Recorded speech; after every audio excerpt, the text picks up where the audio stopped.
नमस्कार दोस्तों, ocean network में आपका स्वागत है। उत्तर प्रदेश एक समय सफाई महोत्सव के लिए जाना जाता था और ऐसे-ऐसे लोगों को बुलाया जाता था वहाँ पर, जो दूसरे कारणों से बदनाम थे। मशहूर तो मैं नहीं कहूँगा, प्रसिद्ध तो नहीं कहूँगा, बदनाम थे। ऐसे लोगों को भी वहाँ ठुमके लगाने के लिए बुलाया जाता था और सामने समाजवाद का झंडा बुलंद करने वाले यानी समाजवाद की बात करने वाले लोग बैठते थे और पूरे रात वहाँ यही सब ड्रामा, नाटक, नौटंकी चलता था। 2-2 3-3 दिन तक चलता था और उस पर सैकड़ों करोड़ रुपया फूँका जाता था। मतलब खजाने से भी फूँका जाता था और केवल एक ऐसे क्षेत्र पर जहाँ मुलायम सिंह यादव ने जन्म लिया था, उस क्षेत्र को ही चमकाने के लिए जिस तरीके से शायद हजारों करोड़ रुपया फूंक दिया गया और पूरे उत्तर प्रदेश को उपेक्षित रखा गया। भगवान श्री राम के जन्म स्थान को तो अभिशाप के तौर पर पूरी तरीके से न केवल उपेक्षित किया गया, बल्कि उनकी प्रतिमा जो दशकों तक अभिशप्त कर दी गई, एक त्रिपाल में रखने के लिए, रहने के लिए, वहां पर कोई भक्त अगर जा भी रहा है, अगर कोई अपनी लोकतांत्रिक तरीके से प्रदर्शन करते हुए मांग भी कर रहा है, तो उनको क्या दिया गया? गोली, लाठी, मुकदमे और जेलें, कारागार में उनको ठूंस दिया गया।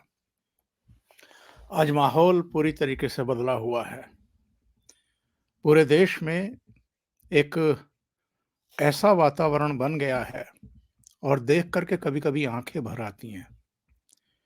भव्य और दिव्य मंदिर बनकर के तैयार है। सिर्फ एक कदम की दूरी पर हम बैठे हैं। आज 20 जनवरी है, बस कल का दिन बीच में है और 22 जनवरी को उस भव्य और दिव्य मंदिर में रामलला की प्राण प्रतिष्ठा होनी है। एक तो 14 वर्ष का वो वनवास था और एक ये पता नहीं कितने वर्ष लंबा तिरस्कार कह लीजिए, अपमान कह लीजिए, कुछ भी आप इसको नाम दीजिए।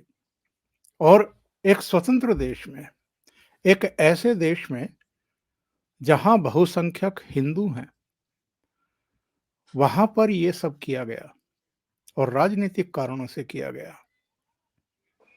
आज हम इसी से जुड़े हुए कुछ मुद्दों पर बात करेंगे और ये बेशर्म लोग अभी भी राजनीति कर रहे हैं, अभी भी इस पूरे वातावरण को सांप्रदायिक करार देने की बेशर्मी दिखा रहे हैं। यानी भगवान राम का काज अगर कोई कर रहा है, जो हमारा खोया हुआ गौरव है, जो सम्मान है, जो हमारी भावनाएं हैं, जो हमारी संवेदनाएं हैं, जो हमारी पहचान है, उसको अगर लौटाने की कोशिश की जा रही है, तो इसमें ये सांप्रदायिकता का पुट देख रहे हैं और अभी भी अपनी हरकतों से और दुष्प्रचार से बाज नहीं आ रहे हैं। सीधे जुड़ लेते हैं लखनऊ से मेरे साथ बहुत ही खास मेहमान, वरिष्ठ पत्रकार सतीश चंद्र मिश्रा जुड़ रहे हैं। उनके साथ जुड़ करके इस चर्चा को आगे बढ़ाते हैं। सतीश जी, बहुत अभिनंदन, बहुत स्वागत, नमस्कार। ओंकार जी नमस्कार, दर्शकों को भी नमस्कार। सतीश जी, सबसे पहले तो जो इस समय वातावरण है, केवल अयोध्या की बात मैं नहीं कर रहा, उत्तर प्रदेश की बात मैं नहीं कर रहा, पूरे देश में भी और विदेशों में भी, विदेशी मीडिया में भी अगर हम देखें या विदेशों में बसे हुए भारतीयों को भी देखें, सब आह्लादित हैं, सब उत्साह से, उल्लास से परिपूर्ण हैं। 22 जनवरी की इस घड़ी का बेसब्री से इंतजार कर रहे हैं और बहुतों की तो आंखें नम हैं। क्या कहेंगे इस वातावरण पर? हाँ ओंकार जी, उत्साह का आलम यह है कि मैं आज ही खबर एक पढ़ रहा था कि दुनिया के 57 देशों में, आपने कहा ना देश देश नहीं, दुनिया के 57 देशों में अलग अलग तरह से 22 जनवरी को जश्न की तैयारी है। वो शायद 3,000 तो, उन 57 देशों में 3,000 तो स्क्रीन लग रहे हैं जो अपने अपने स्थान पे उसका लाइव टेलीकास्ट करेंगे। जो 22 तारीख को अनुष्ठान होगा। तो और दर्शक ये भी जान लें कि वो जो 57 देश हैं कोई छोटे मोटे देश नहीं। उसमें अमेरिका भी शामिल है, इंग्लैंड भी शामिल है, जर्मनी भी शामिल है, फ्रांस भी शामिल है, जापान भी शामिल है। यानी दुनिया के जो G20 देश अभी इकट्ठा हुए थे, दुनिया के 20 जो ताकतवर देश हैं, उनको मिलाकर 57 देश। तो आप ये कह सकते हैं कि 70% दुनिया, अगर आप पॉपुलेशन की भी बात करें, तो वो जो ताकतवर है उन देशों में ये भगवान राम का उत्सव वो लाइव देखा जाएगा। अलग अलग उन्होंने अपने हिसाब से प्रबंध किए हैं, जहाँ जैसी संख्या है। तो इससे अनुमान लग जाता है कि कितना बड़ा ये आयोजन है। और उसका कारण है ओंकार जी, कि मैं जब ये सारी डिबेट में इस बात को बोल रहा हूँ कि ये अनुष्ठान हम लोगों की पीढ़ी या हमसे जो इस समय जीवित लोग हैं, क्योंकि हमसे हमसे जो पहले की पीढ़ी जो जिनको आप सीनियर सिटीजन कह लीजिए, या जो हमसे छोटी पीढ़ी है, जो नौजवान पीढ़ी है, ये बहुत भाग्यशाली पीढ़ी है कि वो उस कालखंड की गवाह बन रही है जो 3,000 साल में घटना हो रही है।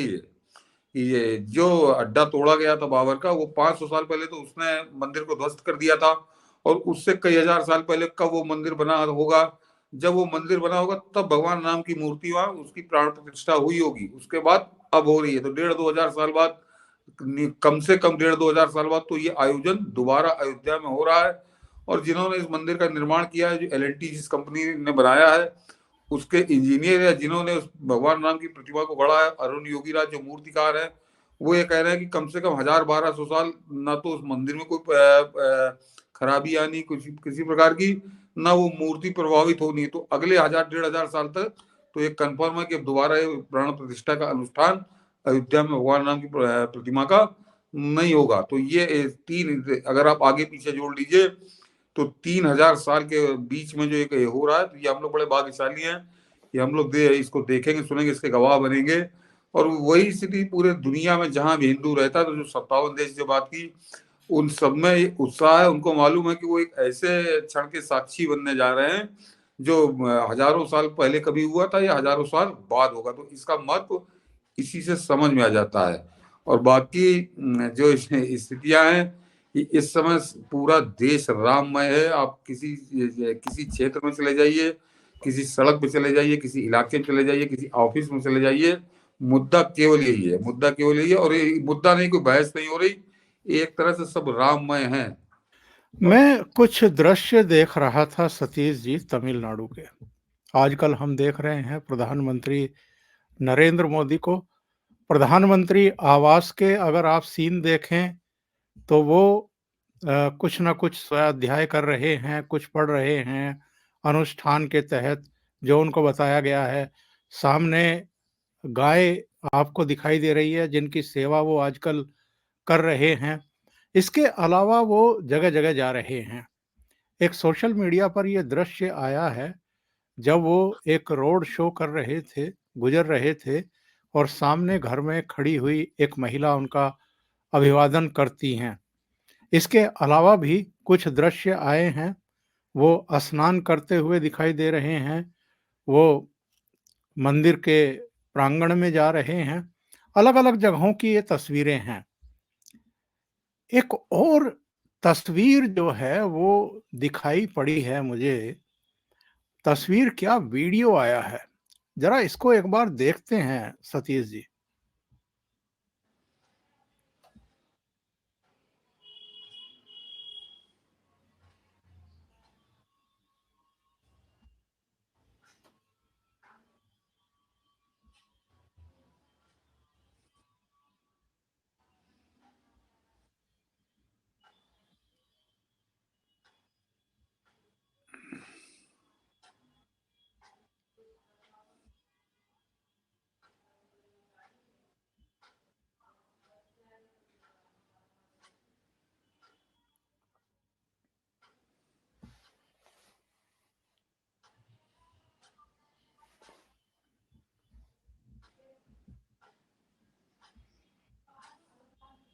ये तमिलनाडु का है, वो तमिलनाडु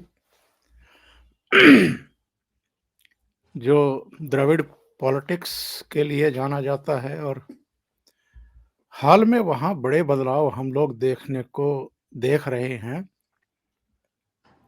25-30 साल पहले हिंदी का विरोध होता था, फिर मामला सब शांत हो गया क्योंकि डीएमके और एआईएडीएमके वो सत्ता में आते जाते रहे। लेकिन इधर जब से अन्नामलाई ने भारतीय जनता पार्टी का परचम थामा है, वहाँ बड़े बदलाव देखने को मिल रहे हैं। और प्रधानमंत्री की लोकप्रियता का क्या आलम है, ये आप इस वीडियो से देख सकते हैं। बड़े बुजुर्ग, महिलाएं किस तरीके से उनको आशीर्वाद दे रहे हैं, कितना उत्साह है उनके प्रति। ये जो दक्षिण में बदलाव की बयार देख रहे हैं, ये वीडियो मैंने इसलिए प्ले किया है ताकि लोग जरा देख सकें कि दक्षिण में ये हो क्या रहा है। मुझे लगता है कि जयललिता के बाद इतनी लोकप्रियता किसी लीडर को अगर वहां दिखाई दे रही है तो वो प्रधानमंत्री नरेंद्र मोदी हैं। इस पर सतीश जी की एक टिप्पणी लेते हैं कि सतीश जी का क्या कहना है इस पर। उन्होंने जी सतीश जी। बहुत बेहतरीन वीडियो आपने दिखाया, मेरी निगाह में नहीं गुजरा था, अद्भुत है वीडियो। और ये बहुत कुछ कहानी कह रहा है कि दक्षिण भारत कैसे करवट ले रहा है, तो वहाँ का जो समाज है। और इस आपने वीडियो दिखाया, तो इस संदर्भ में मैं बता दूं कि मेरे उत्तर प्रदेश के डीजीपी रहे हैं, आजकल राज्यसभा सदस्य भाजपा के हैं वो, ब्रजलाल। बहुत बहुत नामी रहे हैं, बहुत लोकप्रिय रहे हैं वो। तो यस। वो अभी अभी एक हफ्ते का दौरा करके आए हैं तमिलनाडु का। तो मेरी तो बात नहीं हुई, मेरे सीनियर है, उनसे उनकी बात हुई बड़ी लंबी। तो ब्रजलाल जी ने उनसे यही कहा कि जो कुछ मैंने तमिलनाडु में देखा, तो मैं अचंभित था कि ये तमिलनाडु का ये जो नज़ारा। तो उन्होंने कहा कि तमिलनाडु अब की चौंकाएगा पूरे देश को। ये उन्होंने, और एक हफ्ते वो कई जिलों में घूमे, उन्होंने सभाएं की, लोगों से मिले। तो वो जो जो बात उन्होंने कही थी, उसकी पुष्टि जो वीडियो आपने दिखाया उसकी पुष्टि कर रहा है कि तमिलनाडु जो, और उसका कारण बता दूं आपको कि ये बड़ी एक गलत हमारे यहाँ धारणा बनाई कि इन कांग्रेसियों ने अपना जो इनका नेटवर्क था, वो जो कम्युनिस्टों का नेटवर्क था, इन्होंने ऐसा बनाया जैसे दक्षिण भारत जो है वो सनातन विरोधी है। इन्होंने ये छवि गढ़ी, और ये वो डीएमके का उदाहरण देते थे। लेकिन जरा इतिहास का अगर इसका ठीक से मूल्यांकन किया जाए तो ये सरासर झूठ बोलते थे। मैं ये बात आप वहां पे हिंदुत्व की क्या स्थिति है, इसको आप भाजपा के उतार और चढ़ाव से नहीं जोड़ सकते। भाजपा का वहां संगठन ही कभी नहीं था, भाजपा हिंदी भाषी क्षेत्रों तक सीमित थी। अटल जी भी उसका विस्तार नहीं कर पाए थे, लेकिन नरेंद्र मोदी ने उसका विस्तार करना शुरू किया, और 10 साल बाद उसके परिणाम मिल रहे हैं। और दर्शकों को मैं बता दूं कि अगर आप धर्म के कसौटी पे परखेंगे, तो मेरे ख्याल से दक्षिण भारत का वजन ज्यादा भारी है हमारे उत्तर भारत की अपेक्षा। और उसका एक तथ्य से आप समझ सकते हैं कि हमारे काशी तोड़ दिया मुगलों ने, अयोध्या तोड़ दी, मथुरा तोड़ दी, जो हमारे आस्था के सर्वोच्च शिखर थे उसको उन्होंने तोड़ा। लेकिन वो मुगल शासन और हिंदुस्तान का बादशाह संभालने से पहले औरंगजेब तो दक्षिण का ही सूबेदार था, एक तरह से दक्षिण का ही उसके पास था। लेकिन न तो पद्मनाभ का मंदिर तोड़ पाए, न वो तिरुपति का मंदिर तोड़ पाए, न बृहदीश्वर मंदिर तोड़ पाए, न जो आपके कोयम्बटूरी में तो है जो मीनाक्षी टेम्पल तोड़ पाए। हमारे कोई मंदिर वो तोड़ नहीं पाए। इसका मतलब समाज बहुत संगठित धर्म के प्रति, और इस सनातन वहां पे बहुत ताकतवर था, एक साथ था, इकट्ठा था, हमारी तरह बटा नहीं था। मेरे ख्याल से जिस समय ये काशी मथुरा अयोध्या तोड़े गए, तो उस समय भी मुलायम लालू जैसे लोग थे जो सेकुलरिज्म का कुछ उनके अलग नशा था, उसकी कीमत हमने चुकाई। गुजरात में सोमनाथ तोड़ दिया गया, लेकिन मैंने कहा दक्षिण के सारे मंदिर सुरक्षित हैं, और जिनका इतिहास पढ़िए तो एक हजार साल का है। तो ये तो पहले उसकी पृष्ठभूमि समझिए। मेरा ओंकार जी बचपना भी गुजरा है बनारस में, फिर युवा अवस्था में काफी समय मैंने गुजारा है। तो बनारस में भी जो बाबा विश्वनाथ के दर्शन करने आते थे, अगर आप बाहर के यात्रियों की बात करिए तो सर्वाधिक संख्या दक्षिण भारत के ही भक्तों की होती थी जो आते थे बनारस में बाबा विश्वनाथ के दर्शन करने। तो ये, और जो अब आप राजनीति की जरा इतिहास समझ लीजिए कि वो जो पेरियार था, उसने ये शुरू किया सनातन विरोधी एक राजनीति का एक धंधा। और वो उसका जो चेला था वो अन्ना दुरई, उसने जैसी सत्ता आई तो उसने पहले पेरियार को लात मारी, पेरियार को किनारे कर दिया। वो आदमी बिल्कुल जब मरा है तो बहुत गुमनामी मरा वो। उसके बाद अन्नादुरई का चेला करुणानिधि था, लेकिन ये जो शासन करते रहे उसके पीछे ताकत कुछ और थी। ये इनकी बदौलत नहीं था। जो कहते हैं ना कि वहां तो एंटी आर्यन है, वहां द्रविड़ राजनीति चलती, ये सब इन कम्युनिस्टों ने गढ़ा कि जिस समय 1971 या 72 में तब तक ये शासन करते रहे, एक 15-20 साल का इनका राज, बल्कि और 11-12 साल का था। और उसके बाद जब एमजी रामचंद्रन ने इस करुणानिधि को टाटा बाय बाय कहा, डीएमके को किनारा किया, उन्होंने अपनी एआईडीएमके बनाई। तो जब तक एमजी रामचंद्रन जिंदा रहे कभी करुणानिधि सत्ता के करीब नहीं पहुंचा, जो द्रविड़ राजनीति का बहुत बड़ा ठेकेदार था। और एमजी रामचंद्रन का जादू तमिलनाडु की जनता के सिर पर चढ़ के सिर्फ इसलिए बोलता था क्योंकि एमजी रामचंद्रन की जो लोकप्रियता थी वो क्योंकि दक्षिण भारत की माइथोलॉजिकल जो फिल्में होती थी उनके वो हीरो होते थे, कहीं राम बनते थे, कहीं शंकर बनते थे, कहीं, तो वो केवल वो धार्मिक चरित्र निभाकर ही वो आदमी अनबीटेबल हो गया था, अपराजय। और ये स्टालिन का जो बाप था करुणानिधि, ये कभी उस आदमी से जीत ही नहीं पाया जब तक एमजी रामचंद्रन जिंदा रहे। तो जरा सोचिए कि दक्षिण भारत की जड़ों में धर्म कितनी गहरे तक, धर्म की जड़ें कितनी गहरी हैं। तो ये इन लोगों बरगलाया, इन लोगों ने एक माहौल बनाया। और उसके बाद एमजी रामचंद्रन जब अपनी विरासत जयललिता को छोड़ के गए तो जयललिता भी करुणानिधि पे हमेशा भारी पड़ी। जब वो मरी है तो लगातार दोबारा चीफ मिनिस्टर बनी थी। तो ये अपने दिमाग से निकाल दीजिए कि दक्षिण भारत जो है सनातन विरोधी है या हिंदू विरोधी है, उसका धर्म से कोई लेना देना नहीं है। उस एक कारण था कि भाजपा का वहां संगठन ही नहीं था, तो हवा में कोई आदमी चला जाएगा। अब उन्होंने एक अन्नामलाई उतारा है और जबरदस्त वो आदमी काम कर रहा है। और उसके परिणाम अभी आपको जो ओंकार जी ने वीडियो दिखाया, अद्भुत वीडियो, मैंने कहा मेरी निगाह में नहीं आया था, वो बता रहा है कि तमिलनाडु में क्या पक रहा है। और उससे पहले मैंने कहा कि ब्रजलाल जी जो एक हफ्ते का दौरा करके आए, उन्होंने भी जो कुछ कहा उसका सारी ये वीडियो दिखा रहा था। तो दक्षिण भारत हमसे ज्यादा धर्म भीरू है और धर्म के प्रति उसकी ज्यादा आस्था मैं कह सकता हूँ अगर मैं उत्तर भारत की तुलना करूं तो निश्चित तौर पर। और नरेंद्र मोदी के लिए मैं कहता हूं कि कुछ लोगों को आपत्ति हो सकती है, लेकिन मेरा बिल्कुल मानना है कि संभवतः राजा भोज और विक्रमादित्य के बाद पहला ऐसा धर्म भीरू शासक मिला है जिसने धर्म की इस कदर सेवा की है कि 10 साल के, उनका तो कालखंड लोगों का बहुत लंबा था, 10 साल में नरेंद्र मोदी ने उनसे लंबी लकीर खींच दी। अगर आप धर्म की बात करिए तो उसके परिणाम आपको मिल रहे हैं और दक्षिण भारत अब की चौंकाएगा वास्तव में हिंदुस्तान को। सतीश जी, केरल से चले थे आदि शंकराचार्य, हिमालय तक आए थे, 4 पीठों का गठन किया था शंकराचार्य, 4 पीठों पर बैठाए गए। उनका हेतु था, उद्देश्य था दक्षिण से उत्तर तक भारत को एक करना, एकजुट करना। लेकिन हम जानते हैं कि अतीत में दक्षिण में भी क्या हुआ है और इन पीठों पर भी क्या हुआ है और इस समय भी क्या हो रहा है, अभी भी किस तरह के बयान दिए गए हैं।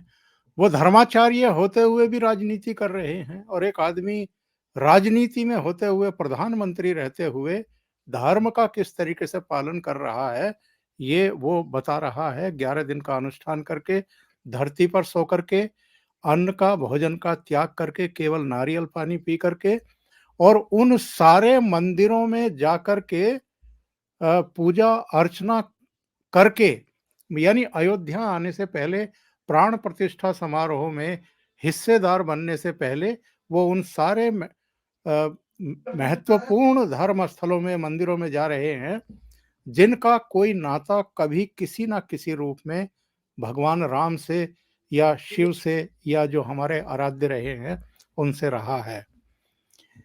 ये अगेन हम ये कह सकते हैं कि नरेंद्र मोदी इन तोड़ने वालों को आईना दिखा रहे हैं और एक जोड़ने के, एक जो कहते हैं पुल बन रहे हैं, फिर से एक बहुत बड़ा संदेश दे रहे हैं।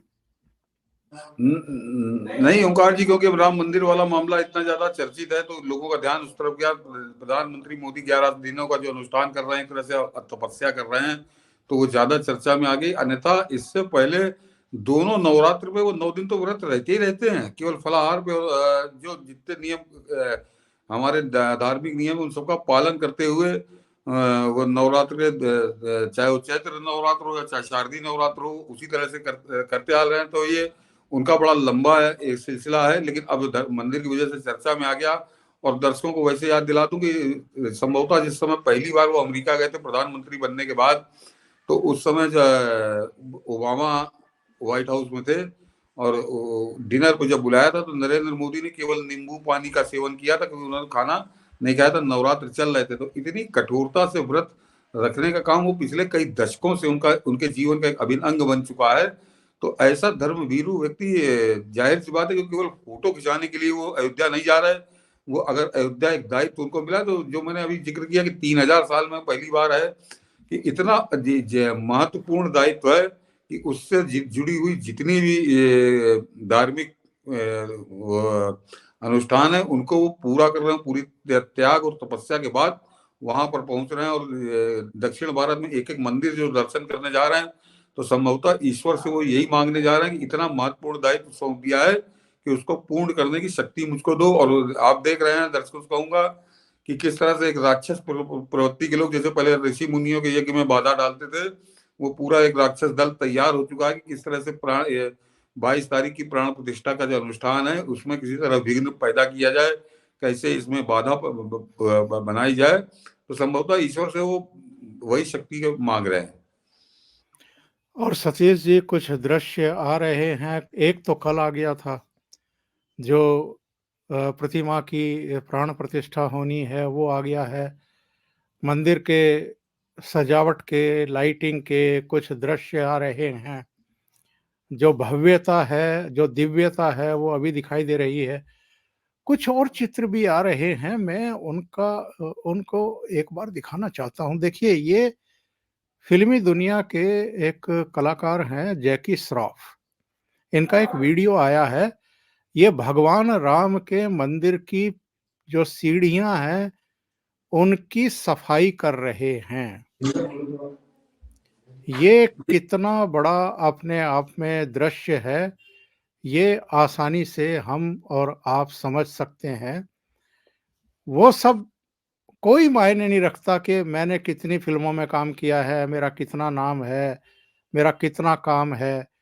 एक तरफ ये जैकी श्रॉफ है, एक कलाकार हैं, एक तरफ हमारे प्रधानमंत्री हैं, बिल्कुल राम के भक्त बनकर के लेमैन की तरह जिस तरीके से वो सारे अनुष्ठान कर रहे हैं, सारे यम नियमों का पालन कर रहे हैं, वैसे ही एक आम आदमी बनकर के मंदिर की सीढ़ियों की सफाई करते हुए जैकी श्रॉफ दिखाई दे रहे हैं। ये जो दो चीजें हैं, ये बहुत बड़ा संदेश देते हैं। हाँ, ये मोदी का इम्पैक्ट कह लीजिए, मोदी इफेक्ट कह लीजिए कि ये जैकी श्रॉफ का ये वीडियो वास्तव में स्मरणीय है, याद रहेगा लोगों को, क्योंकि वो आदमी भी फोटो खिंचाने के लिए नहीं कि वो झाड़ू लेके वो अपने फोटो खिंचा ली, काम खत्म। वो रगड़ रगड़ के लग रहा है कि वास्तव में वो मंदिर की सफाई कर रहा। बड़ा लंबा वीडियो है ये, दर्शकों ने देखा भी होगा। तो ये मोदी इम्पैक्ट मैं इसलिए कह रहा हूँ, या मोदी इफेक्ट इसलिए कह रहा हूँ इसको, कि ये बॉलीवुड का दिग्गज लोगों में से है। जैकी श्रॉफ पिछले समझिए 2-3 दशकों के अंदर, 80 में पहली पिक्चर तो 80 में आई थी, तो 4 दशक इस आदमी को गुजर गए। और बॉलीवुड वो जगह थी, उसकी ये पहचान थी हिंदुस्तान के अंदर कि जब भी देश विरोधी कोई बात हो या सनातन विरोधी कोई बात हो, धर्म विरोधी कोई बात हो, तो उसमें सबसे अगली कतार में बॉलीवुड खड़ा नजर आता था। और इस तरह के आयोजनों से वो दूरी नहीं बना के रखता था, बल्कि वो दूरी प्रदर्शित करने के लिए अजीबो गरीब हथकंडे इस्तेमाल करता था, ताकि ये मैसेज चला जाए कि हमारा कोई लेना देना नहीं है उस बिल्कुल। बॉलीवुड से आज जैकी श्रॉफ कितनी श्रद्धा के साथ कर रहा है। तो मैं इफेक्ट, मोदी इफेक्ट इसलिए कह रहा हूँ, ऐसा नहीं कि कोई मोदी ने जादू कर दिया। नरेंद्र मोदी ने बॉलीवुड को उन ताकतों से, वो जो ताकतें उस पर कब्जा किया थी, इस्लामी ताकतें थी, जिहादी ताकतें थी, पाकिस्तान परस्त ताकतें थी, उनके पर काट दिए हैं। तो ये जो जैकी श्रॉफ जैसे लोग आज निकल कर ये हिम्मत कर रहे हैं अपनी श्रद्धा के अनुसार, तो वो इसीलिए क्योंकि बॉलीवुड को उन राक्षसी पंजों से मुक्त करा दिया है प्रधानमंत्री मोदी ने। तो अब एक बड़ी संख्या है जो निकल कर सामने आ रही है। पहले वो डरते थे। देखिए, बॉलीवुड में जो कलाकार हम उनको पर्दे पे बड़ा करिश्मे करते देखते थे तो वो भी सामान्य आदमी। और वो दाऊद के यहाँ से फोन आ गया और यहाँ पे पता चला सरकार दाऊद के पैर दबा रही है, पूरा प्रशासन दाऊद का है। तो एक एक फिल्मी कलाकार से हम ये अपेक्षा क्यों करते थे कि वो दाऊद से टकरा जाएगा, और दाऊद से टकराने की एक बार मान लीजिए हिम्मत भी कर ले, तो जो सरकार है वो भी पता चला दाऊद की सेवक है। तो जाहिर सी बात है कि वो पैसा कमाने जाते हैं फिल्म इंडस्ट्री में, उन्होंने सरेंडर ही कर दिया कि ठीक है जैसा तुमको वही ठीक है, हमारा काम अपना चलता रहे। तो उन ताकतों से क्योंकि नरेंद्र मोदी ने मुक्त करा दिया है, उसका परिणाम आप देख रहे हैं। जैकी श्रॉफ जैसे लोग, जैकी श्रॉफ तो वीडियो चर्चित हो गया, एक बहुत बड़ी संख्या है जो खुलकर इस धर्म के, सनातन के समर्थन में आ गई है। और आपको 22 तारीख को वो दिखेंगे वहां पे, अन्यथा आप कल्पना नहीं कर सकते थे कि किसी मंदिर में भगवान राम की प्राण प्रतिष्ठा का अनुष्ठान हो रहा हो और बॉलीवुड की हस्तियां वहां पहुंचे। असंभव, असंभव। तो वो तो बॉलीवुड के खिलाफ एक अभियान चलता, बॉलीवुड का एक अभियान चलता था सनातन के खिलाफ, और अब वहां तो ये मोदी इफेक्ट में इसलिए कह रहा हूं, ये प्रधानमंत्री मोदी ने करिश्मा दिखाया है। और ओंकार जी, सबसे खास बात यह है कि ये जो 22 तारीख का अनुष्ठान हो रहा है, इसका एक और महत्व है कि जी जी मेरे ख्याल से, आप तो मुझसे भी ज्यादा सीनियर हैं या आपने पढ़ा होगा, कि मेरे ख्याल से भारत के इतिहास में पहली बार कोई ऐसा आयोजन जिसमें समाज के विभिन्न वर्गों से जुड़ी शीर्ष हस्तियां एक साथ एक जगह इकट्ठा हो रही हैं। इससे पहले संभवतः कभी नहीं हुआ ये।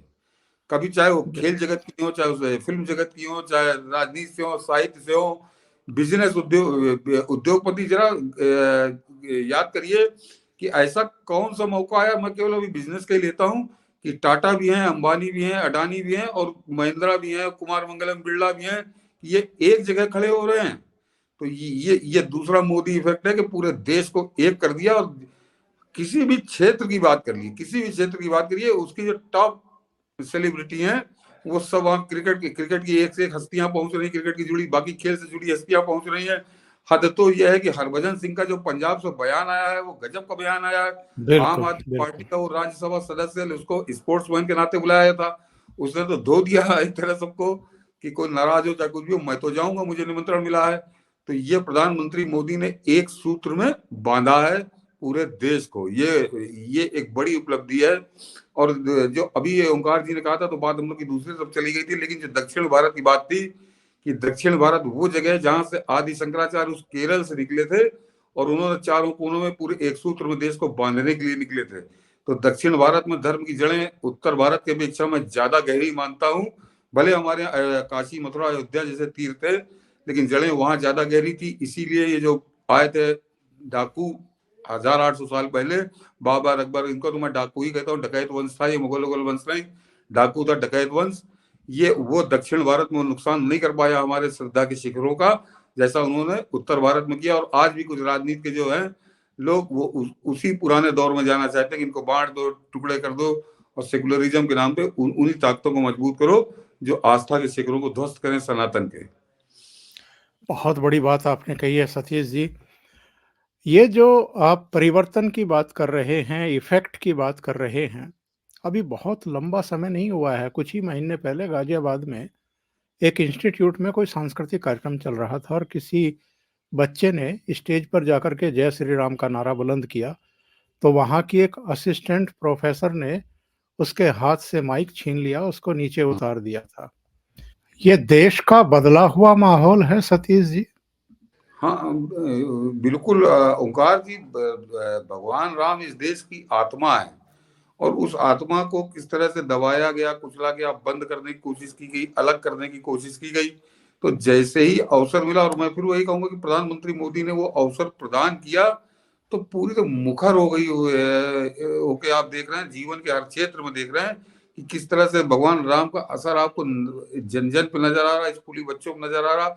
मैं आपको आज आज का घटनाक्रम बता दूं, मैं सिगरेट खरीदने गया, वहीं खड़े होकर सिगरेट पीने लगा, एक कोई आया होगा मजदूर टाइप का, या थोड़ा बहुत, थोड़ा बोलो वैसे निचले तबके था, उसने उससे कुछ मसाला वसाला खरीदा, और वो जो पान वाला था उसके मुंह से कुछ ऐसी बात, मैंने कहा राम मैं, सब जगह चर्चा यही हो रही, तो पान वाला बोल दिया कि अरे सब नेतागिरी कर रहा, राजनीति कर रहा है मोदी। उस आदमी ने उसका वापस रखा मसाला, कहीं पैसे वापस लाओ।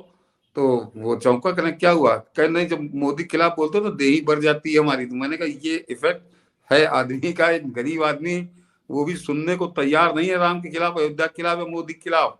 तो ये चेंज है, बड़ा परिवर्तन है, और ये परिवर्तन अभी 2024 के बाद और मजबूत होगा, स्थायी होगा, वो स्थायी हो जाएगा उसका रूप। और सतीश जी, आप इतने नाराज हुए एक आदमी के बयान पर, एक नेता के बयान पर, आपने ट्वीट किया, कहा कि इसको पागल खाने भेजो। ये हाँ। ट्वीट मैं आपका देख रहा था। ये हम्म। क्या ये लोग जो बाला साहब ठाकरे से जुड़े रहे हैं, ये देश का मूड नहीं देख पा रहे हैं क्या? इतने नासमझ हो गए हैं, इतना पागलपन हावी हो गया है, इतने फ्रस्ट्रेटेड हो गए हैं कि कुछ भी बके जा रहे हैं। हाँ, बिल्कुल, कुछ भी बक रहा है। ये 4 किलो कह रहा है, 4 किलोमीटर दूर मंदिर बन रहा है, जबकि वो सवा सौ एकड़ का समझिए वो पूरा क्षेत्रफल है। और अगर सवा सौ एकड़ को आप मीटर में बात करिए तो आधा वर्ग किलोमीटर का पूरा एरिया वो होता है, और उसी जगह वो बन रहा है। 4 किलो तो मतलब या तो ये स्वीकार करे कि हाँ देश से हम झूठ बोल रहे हैं, और या फिर ये वास्तव पागल, इसका इलाज का है, पागल खाने में होना चाहिए। लेकिन जो पूत कपूत तो क्या धन संचय वाली कहावत है कि बाल ठाकरे एक अलग शख्सियत थे, और बाल ठाकरे अपने जीवन में एक गलती वो कर गए कि वो जो पुत्र मोह से नहीं, परिवारवाद और पुत्र मोह से कहिए नहीं उभर पाए, कि उन्होंने चयन गलत किया अपने पुत्र का। अगर संभवतः राज ठाकरे को किया होता तो वो आदमी इससे बेहतर होता। ये उद्धव ठाकरे इस लायक नहीं था कि ये राजनीति में भी आए, और उसको उसी तरह के लोग मिल गए, संजय राउत जैसे लोग, घटिया लोग, घिनौने लोग, जिनका कहना चाहिए ये अब क्योंकि भगवान राम पे टिप्पणी कर रहा है तो ज्यादा चर्चा आ गई। ये हमेशा इसी तरह के पिछले 10 साल का इनका इतिहास यही है। 2012 में बाल ठाकरे के देहांत के बाद कि ये निचले स्तर की बड़ी घटिया राजनीति करते हैं। ये इन्होंने जब नरेंद्र मोदी की विरोध शुरू किया तो उनके मृत पिता को पता नहीं बेचारे कितने दशकों पहले उनका देहांत हो गया होगा, उनको निशाना बनाया, उनके खिलाफ घटिया टिप्पणी की, उनकी माँ के खिलाफ घटिया टिप्पणी की, उनकी पत्नी के खिलाफ घटिया टिप्पणी की। अब इनके हौसले इतने बुलंद हो गए कि अभी भगवान राम के खिलाफ भी टिप्पणी कर रहे हैं, तो अब ये अपने अंत की तरफ है और इनका अंत निश्चित है। और कार्यक्रम का समापन आज करेंगे एक गीत से, जो प्रधानमंत्री की मौजूदगी में वहां पर सुनाया गया। तन्नै रामा रामा रामा रामा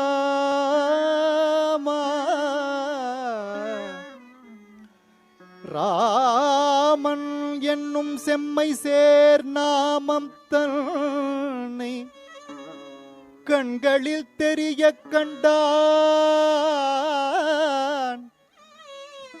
ராமன்